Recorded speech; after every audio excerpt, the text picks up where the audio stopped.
Hey everybody, welcome back. Welcome back. It's another episode of A Gardener's Journey Homestead. I'm Barbara if you're new here. If you are new, thank you so much for stopping by my channel. And if you've been here and you've watched me before, thank you so much for coming back. So today I figured I would turn on the camera and let you go with me for a few minutes as I harvest some stuff from the garden. Y'all, it's the first week of July and the garden is, I'm not gonna say full swing, but at least almost full swing, right? So everything that can come in has not automatically come in yet, but we have a lot of stuff that's coming in. Let me just tell you, it's one thing to plant, it's another thing to harvest it, and then it's a whole nother thing to preserve it. But let me not get ahead. Today, I came out for a few minutes just to get some stuff. I've been traveling a ton this summer, which is not ideal when you have a garden, but you know, it is what it is.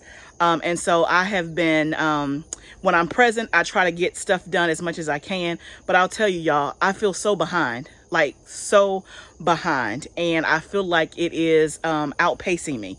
But today I'm going to harvest some stuff and we're going to figure out what to do with it later. I've already been preserving some stuff. I got a whole ton of squash that I had harvested before we went out of town that I'm getting ready to freeze. But I figured I'd just turn the camera on and let you go with me today as I harvest some stuff and we can talk and chat. So again, let's go if you want to see this journey. So the first thing I'm going to harvest is black-eyed peas, and I'll see if I can get you closer so you can see all of those coming in. This whole row is black-eyed peas. So I'm going to harvest those first and see how many we have. This will be my second harvest of these.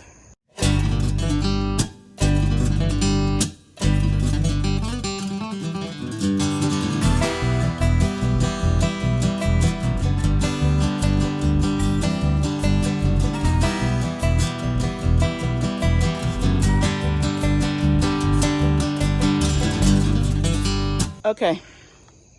I clearly underestimated how many I had. This is just one side. Y'all saw me go down one side. Now I got to go on the inside and get the part that's on the other side of the trellis. So I'm going to have to switch this out for a bigger basket. But look at all these black-eyed peas. Okay, I'm going to get another basket. I'm going to keep going.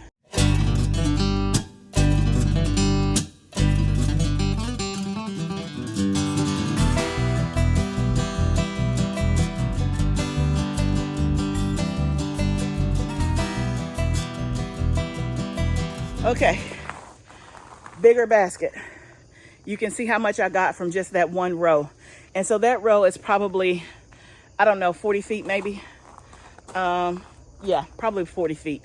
And remember, I planted 2 rows of black-eyed peas. I succession planted another row after the fact. So they're not ready yet. So once those, and that's probably the second row that I planted, is about half of the row. So probably total maybe 60 feet of black-eyed peas. So look at all this just from one row. I'm excited because of course, you know, you have to shell these. It is work, but I love black-eyed peas. Of course, this is not even enough to probably feed, I don't know, more than 4 people, right? Because once you shell them, of course, the volume and the quantity that you have is gonna, you know, drastically reduce. But I wanted to show you, I picked mine like this. I'm pretty sure that you can let these get brown on the vine and save it for seed, or get them when they're this way. But I actually like them like this. So this is like a fresh shelled pea, right? And then also I'll use these little pieces here for like, let me show you a good one. So you can see here, like you can see the peas and stuff in there, but then like this thin one here, let's see if I can get a good one. Like there, you don't really see the peas forming yet. I just snap these as snap beans and put them in and cook them with the peas. So it's like a fresh, these taste, y'all, so good, so good. I did it for the first time last summer. I love them. They just taste so fresh. So I like them picking them like this and shelling them and cooking them versus letting them kind of get brown on the vine. So we have our black-eyed peas. Now let's go do and harvest some peppers. I'm sure that I have plenty plenty of those. So let's do that next.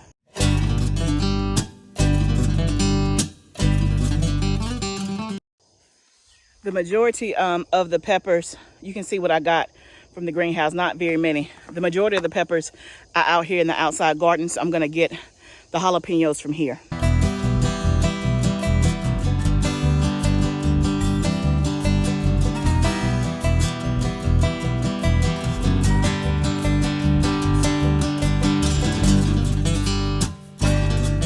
All right, so now you can kind of see how many I have. This bucket is probably half full.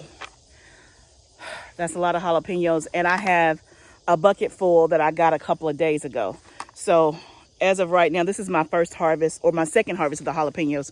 The first one was like a bucket full. This is like half full. A lot of jalapenos. But for those that have been following me, you know that I make jalapeno salt, which is amazing, right? You can put it on everything. French fries, baked potato, your meats, chili, popcorn. It's the bomb. So that's why I grow a lot of jalapenos, because I make jalapeno salt. And I'm thinking about selling it this summer. We'll see. People keep asking me to, so I may. So yeah, so I have some more down there. Again, I told you I didn't do a good job of labeling this time around. And it was just because I grew, I started a lot of my stuff from seed. Probably, I would say at least 80% of my garden came from seed, like from me. Which was great. But you're doing them in rows. And so to save on plant tags, I would have like a row of tomato seeds, and I would just put one tag at the head of that tomato row so that I know that that whole row was tomatoes. But when it got time to go and put them in the ground, I was literally just too lazy to make a tag for every one of those tomatoes, right? And they didn't all end up in the same row in the garden. Some went in the greenhouse, some went behind the house, some went in the garden. But I'm paying for it now because some stuff I don't even know what it is, right? So word to the wise, always label your stuff. So I say all that to say I have like 3 other plants that look like jalapenos, but I think they're hot peppers because the shape, these right here are like the grande jalapenos. This is my first time doing these, and you can just see jalapenos except just bigger. Last year I just did the regular jalapenos. These are the grande. But I have some other plants that one is labeled hot pepper, and it looks like the jalapeno except it's more slender. And I'm assuming, and it's my first time doing it, I'm assuming it's going to turn red. It's what I'm assuming. I need to look it up. If you've done hot pepper, you know me. Let me know in the comments. But I think the other 2 plants behind it are also hot pepper because I can't tell if they're hot pepper and they're more slender, or they're just not as big as these yet, or they're the regular size jalapeno, because I did some of those too. So anyway, I didn't want to mix the jalapeno, what I knew to be jalapenos, and the hot peppers together. I wanted to keep them separate because the hot pepper, I'm assuming they're going to turn red. I want to make hot sauce out of it. So yeah, go figure. Then I have another tomato that's come in that looks almost like a little heart. I have no idea what kind of tomato it is. And I did a lot of new varieties. I don't remember doing anything that was like a sweetheart, but I don't know. I don't know. But anyway, so the sun is actually going down quicker than I thought. I should have got out of here earlier. So I think what I'm going to do, I'm going to try to harvest some green beans before it gets too dark, and then we'll wrap up this video. And at least I would have gotten 3 things harvested. So let's see if we can get the green beans real quick.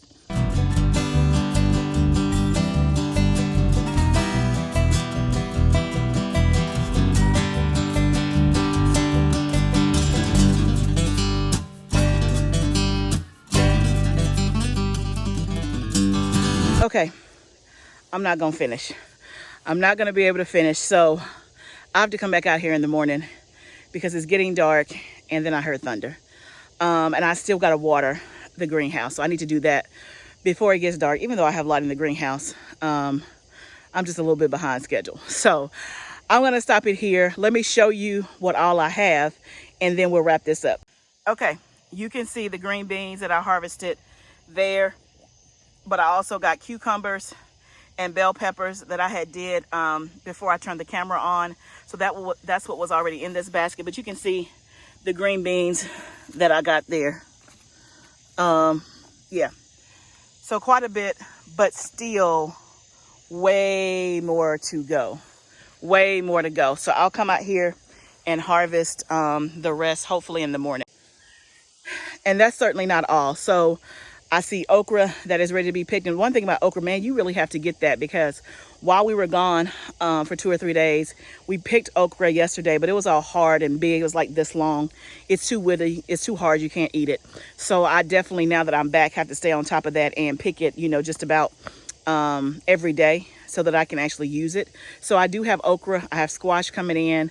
I have some cherry tomatoes coming in. So plenty of stuff to harvest. But thank you guys so much for hanging out with me on this quick harvest. We got some green beans, we have black eyed peas, and we have jalapeno peppers. So quite a bit done in about 20 or 30 minutes. And we have plenty more to go. Remember, y'all, gardening is a journey. Remember I said at the beginning of the video, I feel like the garden is outpacing me.